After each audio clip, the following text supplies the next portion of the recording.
అందరికీ నమస్కారం.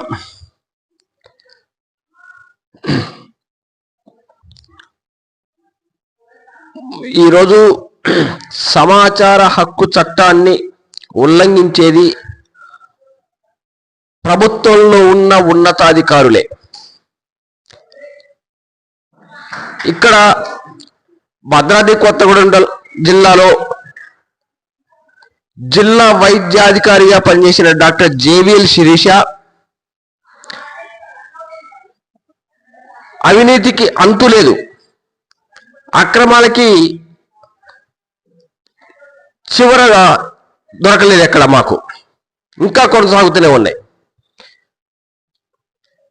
అసలు సమాచార హక్కు చట్టాన్ని ఉల్లంఘించేది రాష్ట్ర వైద్య ఆరోగ్య శాఖలో మొదటి స్థానంలో ఉందని మేము చెప్తా ఉన్నాం. అంతేకాకుండా ఇవాళ సమాచార హక్కు చట్టాన్ని ఉల్లంఘించేది ప్రభుత్వ పెద్దలే, వారి మీద చర్యలు ఎందుకు తీసుకోవట్లేదు? అంతేకాకుండా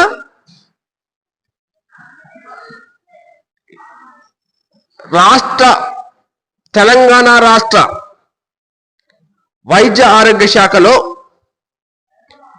డిఎంఎన్హెచ్ఓల అవినీతికి అంతే లేకుండా పోతుంది. సమాచార హక్కు చట్టం ద్వారా సమాచారం అడిగినందుకు కొత్తగూడెం జిల్లాలో డిఎంహెచ్ఓగా పనిచేసిన డాక్టర్ జేవిఎల్ శిరీష చిన్న చిరుద్యోగిని రోడ్డున పడేసి ఇలా రాక్షసానందం పొందుతున్నది. నిజంగా నీకు ఏమైనా ఉంటే రాజ్యాంగాన్ని చట్టాన్ని ఉల్లంఘించింది నువ్వు తక్షణం నీ ఉద్యోగానికి రాజీనామా చేయి. నీకు నిజాయితీ ఉంటే ఆ ఫేస్ బ్రాండింగ్ నిధుల మీద స్పెషల్ సెంట్రల్ అసిస్టెంట్ ఆదివాసీ బిడ్డలకు వచ్చిన డబ్బులల్లో నువ్వు ఎంతో అవినీతికి పాల్పడ్డావు, వాటిని తక్షణం నువ్వు విజిలెన్స్ విచారణ ఎదుర్కోవాల్సిందే, నీకు తప్పదా గతి. అంతేకాకుండా ఇవాళ ఒక భద్రాద్రి కొత్తగూడెం జిల్లా డిఎంహెచ్ఓనే కాదు, అక్కడ పోతే సిద్దిపేటలో జరుగుతుంది, ఇటు పోతే సూర్యాపేటలో డిఎంహెచ్ఓగా పనిచేసిన జిల్లా వైద్యాధికారి ఎస్సీ సర్టిఫికెట్లో సస్పెండ్ కావడం అత్యంత దుర్మార్గమైన విషయం. అంతేకాకుండా ఈ యొక్క డిఎంహెచ్ఓ తీరు ఈ విధంగా కొనసాగుతూ ఉంది. సమాచార హక్కు చట్టాన్ని గౌరవించరు. అసలు రాజ్యాంగ ఉల్లంఘనకి పాల్పడేది డిఎంహెచ్ఓలే. వీరిని తక్షణం శిక్షించాలి. కులం మారితేనో మతం మారితేనో రాజ్యాంగ ధిక్కరణ కాదు, చట్ట ధిక్కరణ అంతకన్నా కాదు, రాజద్రోహం అంతకన్నా కాదు. రాజద్రోహం అంటే రాజ్యాంగం కల్పించిన హక్కుల్ని కాలరాసిన వీళ్ళు, చట్టాన్ని గౌరవించాల్సిన వీళ్ళు, కింది స్థాయి సిబ్బంది చట్టాన్ని ఉపయోగించుకొని సమాచారం అడిగినందుకు ఉద్యోగాలు తీసేసిన ఘన చరిత్ర డాక్టర్ జేవిఎల్ శిరీషది. ఇవాళ శిరీషని ఒకటే అడుగుతా ఉన్నా నేను, అసలు నా ఉద్యోగం నువ్వు ఎందుకు తీసినావో చెప్పు, ఏం తప్పు చేసిందో చెప్పు. ఈ వయసులో ఇన్ని అబద్ధాలు ఆడుతున్నావు అంటే నువ్వు ఇంకా వేరే మాట నాకు రాదులే, నీ అంత నీచుని కాదు నేను. ఖచ్చితంగా చెప్పాలి నువ్వు సమాధానం.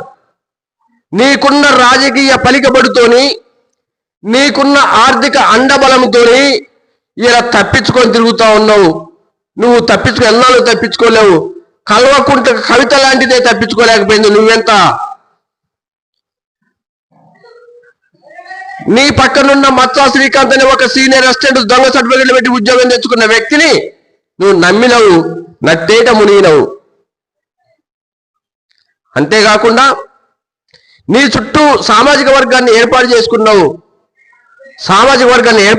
నీ యొక్క సామాజిక వర్గాన్ని ఏర్పాటు చేసుకొని అది నా చుట్టూ బెల్లం ఉంది, ఈగలు వస్తాయి అనుకున్నావు, కానీ అవి కందిరీగలయ్యి నీ ప్రాణానికి ముప్పు తెస్తాయి నువ్వు ఆలోచించలేదు.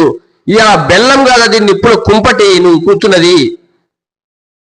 ఇలా భాస్కర్ నాయక్ ఒకటే అంటా ఉండు, నేను పోయి మొన్న నా జీతం అడిగితే ఒకటే అంటా ఉండు, నీ పేరు చెప్తే కలెక్టర్ మండిపడుతుండట. అయ్యా కలెక్టర్ గారు, నేను ఒకటే అడుగుతున్నా, నేనేం తప్పు చేసినా, రాజ్యాంగ ఉల్లంఘనకు పాల్పడ్డనా, చట్ట ధిక్కరణకు పాల్పడ్డనా, చిన్న చిరుద్యోగులైనా నా మీద మీకు ఎందుకు అంత కోపం? మీరు దయచేసి భద్రాద్రి కొత్తగూడెం జిల్లా వైద్య ఆరోగ్య శాఖ మీద దృష్టి పెట్టండి. మీకు ఆడ జరిగే అవినీతి తెలుస్తుంది. తమరు కామారెడ్డిలో కల్పనా కాంటే విషయంలో ఏ విధంగా అయితే కఠినంగా వ్యవహరించారో అదే పాలసీని కూడా దయచేసి మాకు కొత్తగూడెం జిల్లాలో అమలు చేయమని ప్రాధేయపడతా ఉన్నాం. అంతేకాకుండా ఇవాళకి కూడా కొత్తగూడెం జిల్లాలో అనేక అక్రమ డిప్యుటేషన్లు జరుగుతూ ఉన్నాయి, అనేక అవినీతి జరుగుతూ ఉంది. కొత్తగూడెం కలెక్టర్ గారిని స్పెషల్ రిక్వెస్ట్గా నేను ప్రాధేయపడుతున్నా, అయ్యా మీరు దృష్టి పెట్టండి దీని మీద. అవినీతికి మారుపేరు కొత్తగూడెం జిల్లా వైద్య ఆరోగ్య శాఖ.